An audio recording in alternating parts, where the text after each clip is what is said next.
All right, everyone, welcome back to the Thrivers Ed podcast. Today, I have a very special guest with me. We have Dawnette Palmore. Dawnette is the founder and owner of Your Money on Purpose Coaching, and she is a dedicated financial coach, speaker, and podcaster.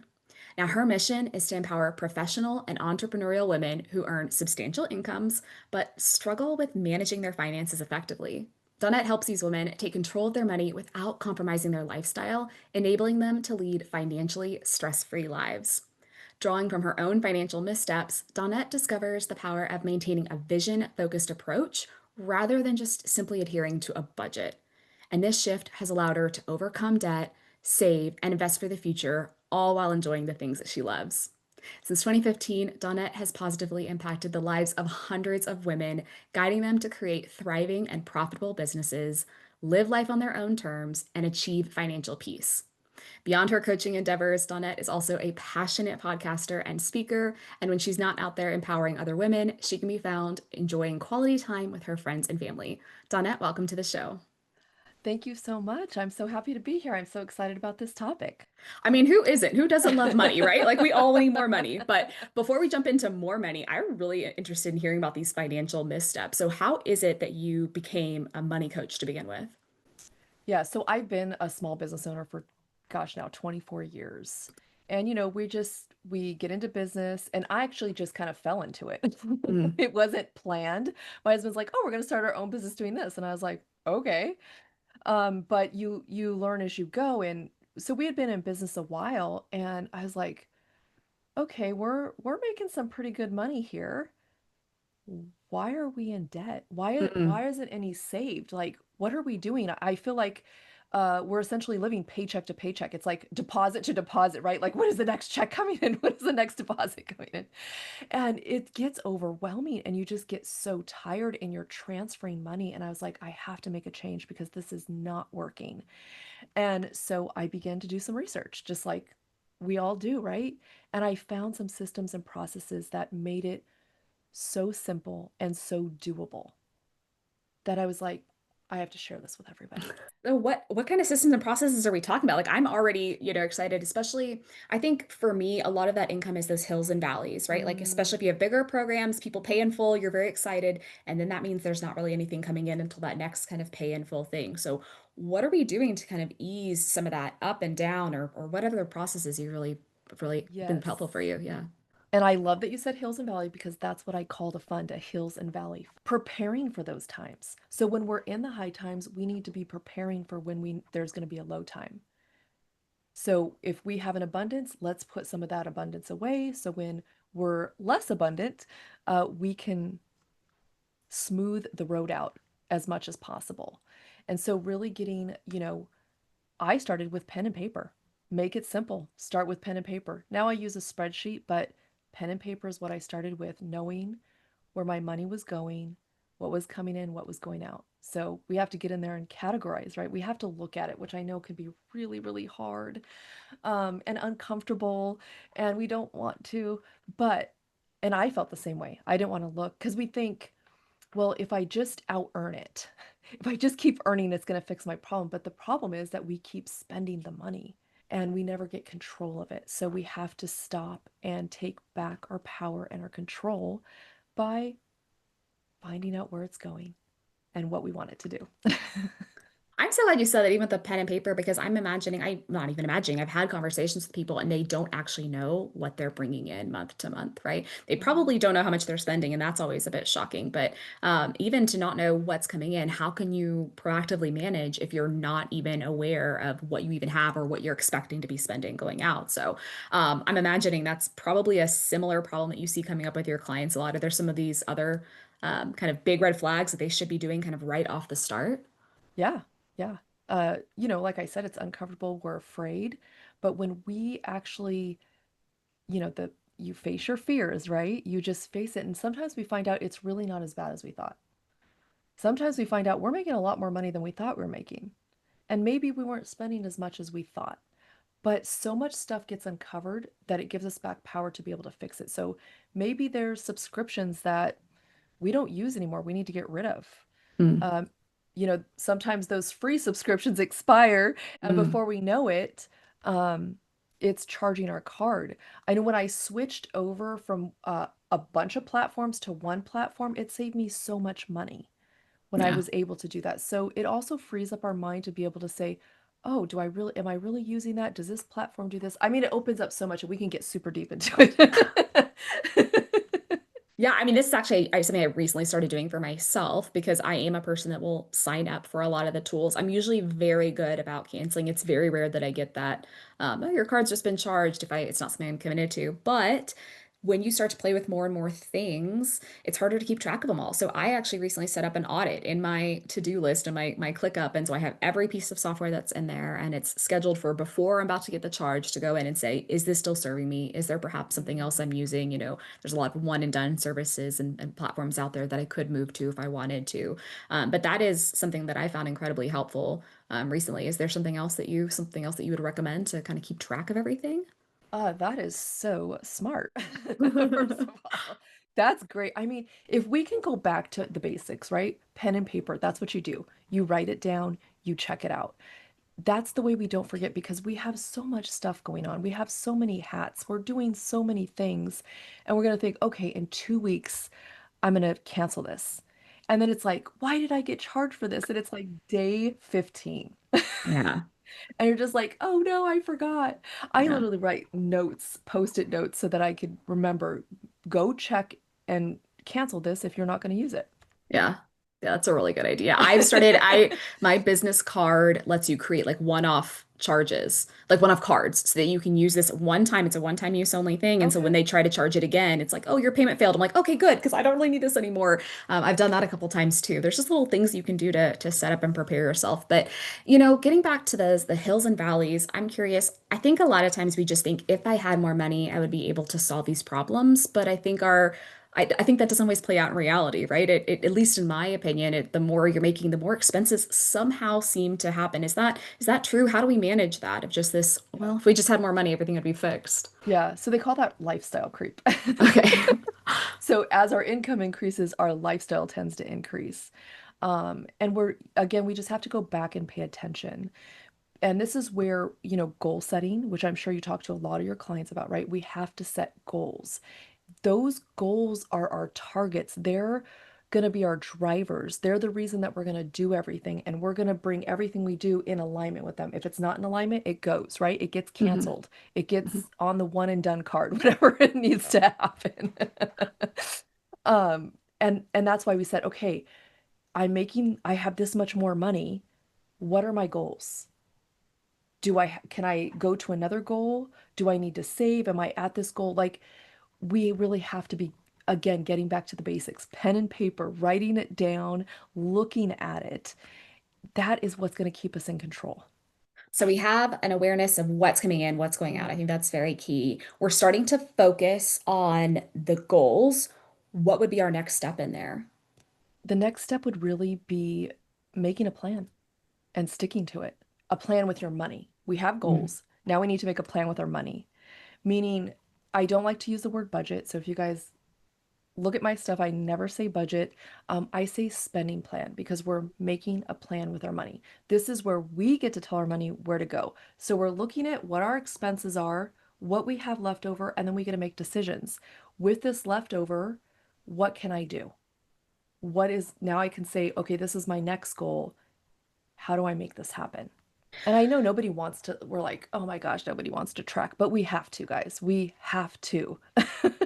We have to look at what we're doing. We have to plan and track and then check. We have to go back and check. Are we still in alignment with what we said? Did we have some shifts? Where do we need to make adjustments? It's not a one and done thing. It Yeah. is not.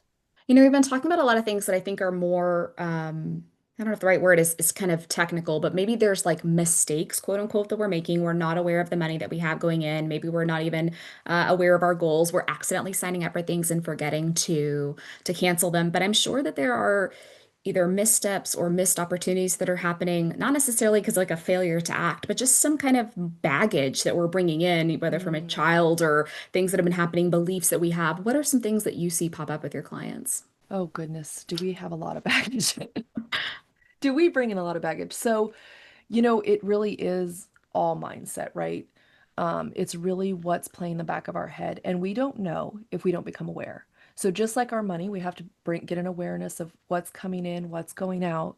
We have to get awareness of what we're telling ourselves, what is playing in the back of our head. And we have to get quiet, right? We can't, play some music and write things down. We just need to get quiet. What is playing in the back of our head? What do we truly believe about money? And one simple thing you can do is think about in your home when you were growing up, what did you hear? What did you see? What did you observe about money or around money? Was there fighting, manipulation? Was there financial abuse? Was there hoarding, saving, like all kinds of stuff, right? Hmm. That is translating into our behavior today. And we could say, oh my gosh, I get it. So, for example, I heard can't afford, you can't have it, it's not in the budget. I heard all those things. And so when I had kids, I didn't want to say that. So they Yeah, got everything. I did the opposite, which was not healthy either. sure. But I was like, oh my gosh, this totally makes sense. My behavior makes sense, right?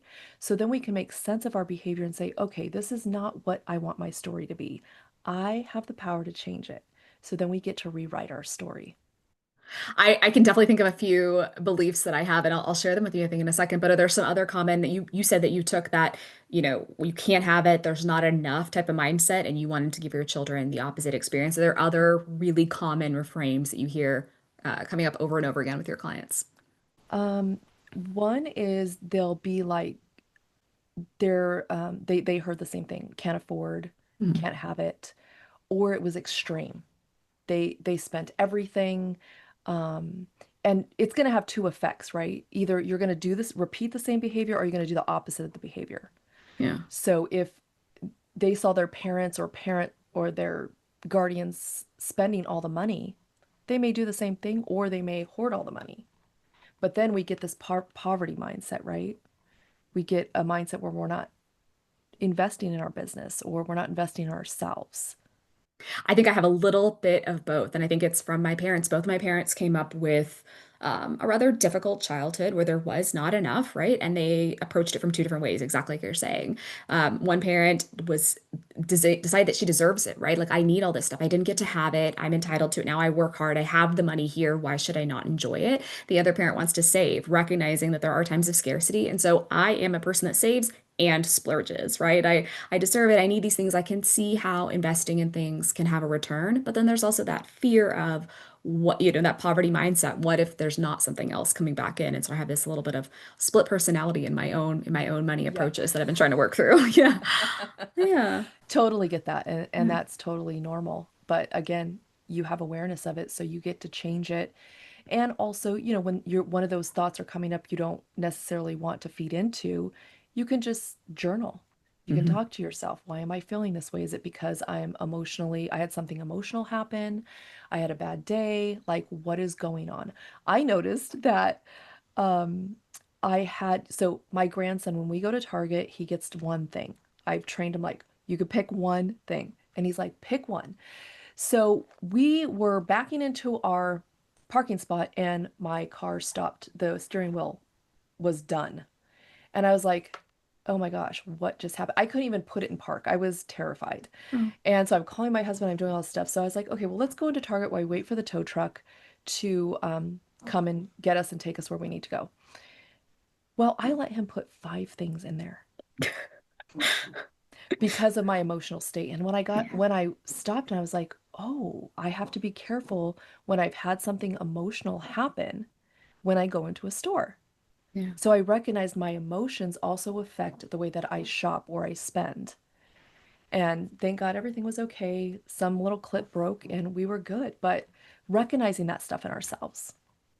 Yeah, because he's gonna recognize in you, right? The next time that grandma's really stressed, like, okay, I'm gonna get 5 things today. Let's go to Target. We'll handle He's it. like, We'll handle it yeah, extreme. Let's do cha-ching. it. Yeah, for sure. Another mindset I see, I guess it's a mindset issue that I see coming up with my clients is a lot of my clients are coaches and we are in this practice to serve. We want to help people. It's that serving mentality that makes it hard to charge for what we're doing, right? It's not about the money. I'm not in this for the money. And that's something that I work on with them. But I would really love to hear if someone's coming to you and they're having these money issues about it, it's not about the money. They feel bad at charging people for Mhm. helping them. Where would you take them from that? Oh goodness. Yeah. So that's a lot of work there, right? Yeah. Talking about where is those thoughts even coming from? Why don't we feel worthy? And I think with women especially, we don't feel worthy because we feel like we should just give things away because it's the way we've been taught, just give yourself away. Yeah, absolutely. But again, let's go back to realize and become aware of what's going in our head. And then look at we have goals. We have a family to feed. We need to feed ourselves. We need to pay our bills. There's nothing wrong with that. And we really have to help each other to get out of that mindset. And I know we're doing a lot of work doing that, and it gets uncomfortable. I did the same thing. Okay, guys, I I was charging $20 for my services when I first started. Okay, let's just be real. It was ridiculous. But as I got experience, right? I started upping, and you get more and more confident. Yeah. So I would say if you feel like you're just starting out and I'm just going to start charge this little bit of money, go ahead and do it. Just do it. Then the next client, charge a little bit more and charge a little bit more because then you're going to get more comfortable, you're going to get more confident, and then you're going to be able to really charge your value. Yeah, I'm hearing a couple pieces in that, right? The first piece is maybe it's a little bit of imposter syndrome. Like, I don't feel like I deserve to be able to charge more. And so I'm building up that confidence, the kind of evidence that I am actually good at whatever it is that I'm doing and that I should be able to charge my worth. I know that for a couple other people, it's that it's not about the money, like as if money is something evil. Like, it's evil to want Mm. to be wealthy. It's evil to want to be paid to a higher standard or whatever that is. And that's a whole other issue there where you're not going to keep increasing it because you don't want having more money in your life. And yeah, I'm just curious how you would approach that part as well. Yeah, so I would say, money is not inherently evil. People can be evil and do evil things with money. But money itself is not evil. It's a tool. It's currency, right? It's always flowing. And we get to choose what to do with that money. And when we focus on goals and dreams, we have to have money to get there. I can't build my women's home with no money. Yeah. I need money. And unfortunately, we need money to do everything. So I think really focusing on the purpose and using the money for that purpose could help change your mindset.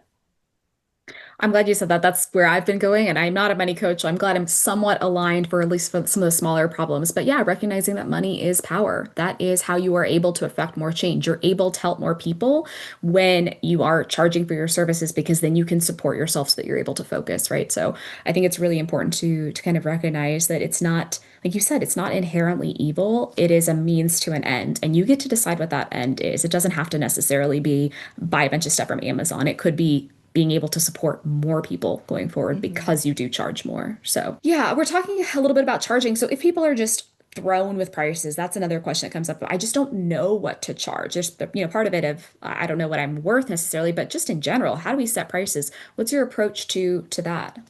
So, well, we have two things, right? We have services and we have products. So, it's so funny because when we were talking before, right before this, I was like, oh, I'm doing a talk on this tomorrow for a bunch of business owners. And I didn't realize that pricing was such a block. It's a Mhm. block, right? So there's a couple of formulas. So if we have a service, and you guys can't see my screen, but if you have a service, basically, let's say you're a coach, okay? Because you said you have a lot of coaches, right? Mhm. So your package includes 6 hours of one-on-one time with the client. And then, of course, we have time prep time or post time. We'll say call it an hour of admin time, right? Then we got to think about our tools and our resources. So these are things like workbooks, PDFs. Is a client portal? Is there something specific for those clients that we're using? Mhm. Overhead, right? And sometimes we think as a service-based business, we don't have overhead if we don't have employees, but we do. We could have VAs, we could have subscriptions, insurances, things like that. So we want to take those things into consideration. And then, okay, this is going to be a good one and one people may struggle with, but profit goal. What is your profit goal? What, how much money do you want to make off each client as profit to do whatever it is you want to do with that money? And then, of course, taxes. This is a big one people forget to include or to think about. They don't save for it. We know all the story, right? I've been there, done that. And I'm sure you've probably been through something with taxes as well. Because when we have a service-based business, sometimes we're not thinking about it. So to be safe, I say about 20% of taxes should be included in that as well. So let's say we're charging $125 an hour. It's 875 for the total hours that we're putting in. We have our tools and resources at 50 bucks, our overhead at 50 bucks. We want to make a profit of about 200 bucks. That means that's money that's not going anywhere else. It's just the whipped cream on top of the or the cherry on top of the pie, right? So that's going to be about $1,175 total. Then we have to add in taxes. 20%, that's $235. So that brings us to 410. We rounded up for a good old 1497. I know I'm that sounds like a lot. It does. Well, it does, but I think also one of the things I have to help my clients understand is that we're not actually selling six coaching packages, right? No one buys six coaching packages. They're buying the transformation that's coming from it Yes. afterwards. So when you divide that out, if they're taking six coaching Mhm. packages from whatever it was, 1197, whatever that works out to be, I'm not going to do quick math here. It'll be embarrassing. But, they might seem like it's kind of high per hour, but that's not actually, first of all, there are other costs in there. It's not just your time for that hour, but that's not actually what we're selling them. They are not buying Mhm. that. They're buying the experience that comes from it. So I think that's an Yes. important piece. I'm also really glad you mentioned taxes. And that's going back to our conversation at the beginning about hills and valleys. That's what we have over here in my household, right? My husband and I are both self-employed. And so when you're self-employed, you are paying both sides of the equation to the government, right? Your employer's not doing it for you. So you've got the Social Security and things that you're paying in as self-employment tax, and forgetting about that can be really costly every April, June, September, January, when those big bills come through, and Mm. really Yep. planning for that so that it's not just this massive surprise where you're, not able to coast through those hills and valleys there. Yeah. Yes, totally. And we have to remember when we are a service-based business, it is about transformation. They're buying the transformation and our experience, right? The courses we've took, the time we've put in. Yeah. So it's not like, you know, we're learning how to do something. We've already took the time to learn it. Now we're showing someone else how to do it. Yeah, for And sure. when you think about teachers, most teachers, professors make pretty good money. I was gonna say not teachers. Teachers don't make anything, unfortunately. But yeah, this because they are experts, true experts in their Mhm. field, and that's something that you're not going to find elsewhere, right? So I'm Right. curious. We've talked about a couple mistakes people are making, the not preparing for the hills and valleys, and not even having any idea what's coming in, what's going out. Are there some other really common mistakes that you see among your clients? Yes. Oh my gosh. Not separating their personal and business finances. Mm, That is huge. And you know what? To be honest, it's really easy, right? It's very easy to not separate them. It's very easy to put everything on the business. It's very easy to just swipe this card because it's convenient, or that card, or maybe I don't have money to do that. And now you're just going to swipe on the card that you have and you're going to try to reconcile it at tax time, which isn't going to work. Separate your business and personal finances. All of your business income and expenses comes in and out of your business account, and all of your personal comes in and out of your personal account. what would you say to someone who is probably newer to business, doesn't really have a lot of income coming in, maybe expenses, but maybe not even a lot of that, and they say, "I'll do it when I start making more money." Yeah, so that's what happens. Like we talked about lifestyle creep, right? We have to start habits early, or they're just going to get worse. We're going to end up with a bigger problem. It's not going to make it easier because we're making more money. It's going to actually make it harder because we didn't start tracking when it was smaller. Yeah, I mean, there's so many good habits that we could be starting now. There's a lot of, especially for me, I do a lot of automations and getting things set up afterwards. And it's like if we just did it right from the beginning, when we only had a couple pieces, it's so much easier to get it going than it is when everything starts to get more and more complicated. You're just kind Yes. of pushing off that problem to future you, and future you is really going to regret that later down the line. So, Yeah. yeah. And you're going to procrastinate a little bit, right? Because you know this is going to take me a long time because it's all this now that I have to deal with. So if you just do like little baby steps in the beginning, you're going to be golden. Perfect. And it's not like you're asking someone to do something incredibly complicated. Like a business account is generally free to set up as long as you maintain a certain balance. And if they want you to get one, they want you to get a business credit card. Like it's Mhm. very easy to find some kind of way to pull in a separate account for you. So it seems it's not like this is a it's a lot like you said before, a lot of these things feel or seem a lot scarier or harder Mhm. or whatever than they actually are. I'm imagining just because there's just so much muck and baggage around money in general. Yeah, yeah. Yeah. And actually, if you go to a credit union, usually they're free. Okay. I haven't That's, paid for a business checking account in a long time. that's good to know. I don't pay for mine because I maintain a balance. But yeah, there's like you said, there's just options out there. Yeah. So, Donna, I know one of the things you talk about are financial, that R is, I don't know, whatever the verb is there, but financial resilience. What exactly does that mean? It's being able to make it through times, all kinds of times, right? So when your hills and valleys, when your low months hit or your low weeks or whatever it is, how am I going to get through that without stress and panic? And that's really what it is. It's being able to withstand whatever financial situation happens, whatever happens in the economy, whatever's happening around us.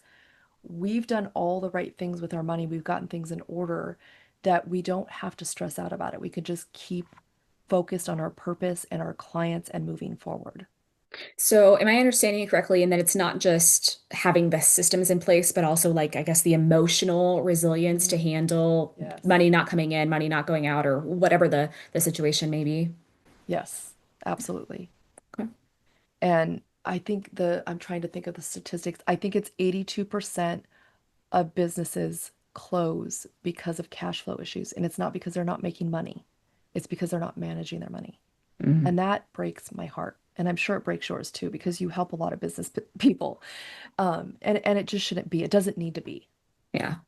Yeah, anything that's just not necessary, where there is a fix there, it just involves you taking the action, taking that first step, and then we don't have to even get to that point. So, aside, I guess, from money blocks, money fears, whatever, are there just general misconceptions about either money, managing money, being a business owner, cash flow, any of these things that you see happen more and more?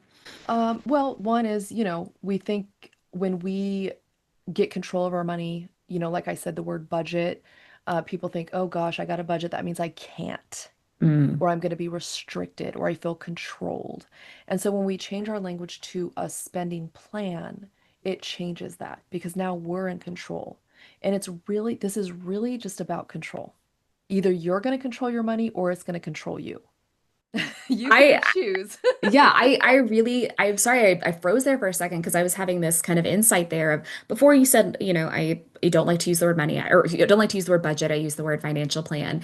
And I do think that budget has more of a negative connotation, but it was just as you were saying that right now, and I just kind of want to repeat it because it was big for me. It's that, budget feels constricting. It's I can't. I have to put in there so I can't have my Starbucks latte or I can't go out and do the things that I want to do. But really, it's so that you can, right? It's so that you can stay in business as long as you want to. It's so that you can be able to pay your taxes without having to take out a loan. It's so that you can retire comfortably and not have to worry about, X, Y, and Z happening. It's the focus on what this money is allowing you to do because you gave it a Mhm. goal or a position or a slot kind of in your plan. I really love that. And as someone who's a control freak, you also had me at the word control. So yeah, We speak the same language. that's for sure.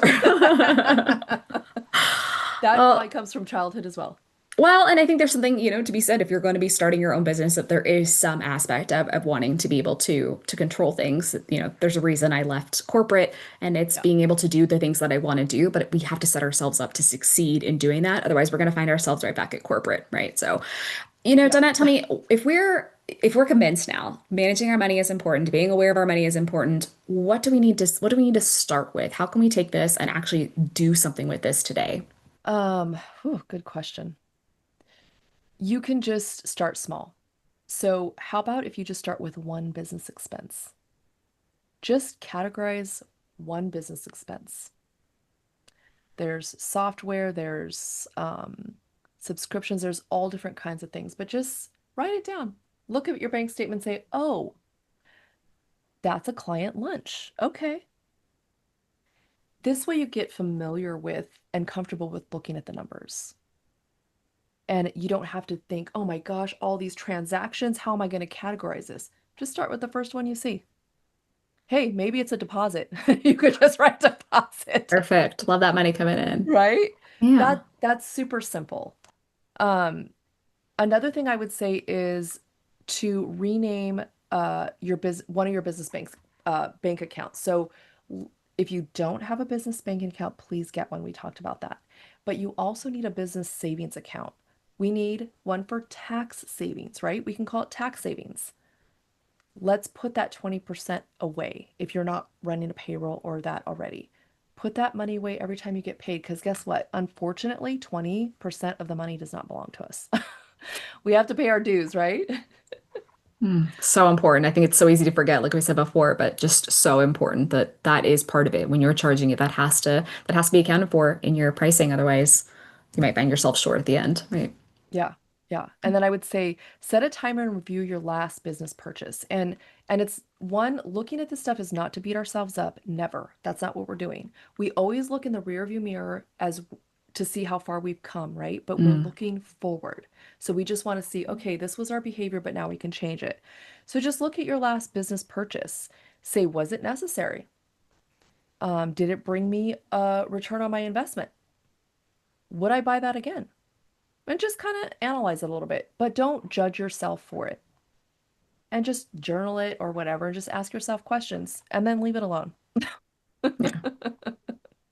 But this is also going to build mindful spending habits, right? Because when we start asking ourselves these questions, we're going to get better at asking them before we make a purchase, before we subscribe or get another course. I mean, how many courses do I have that I never even went through?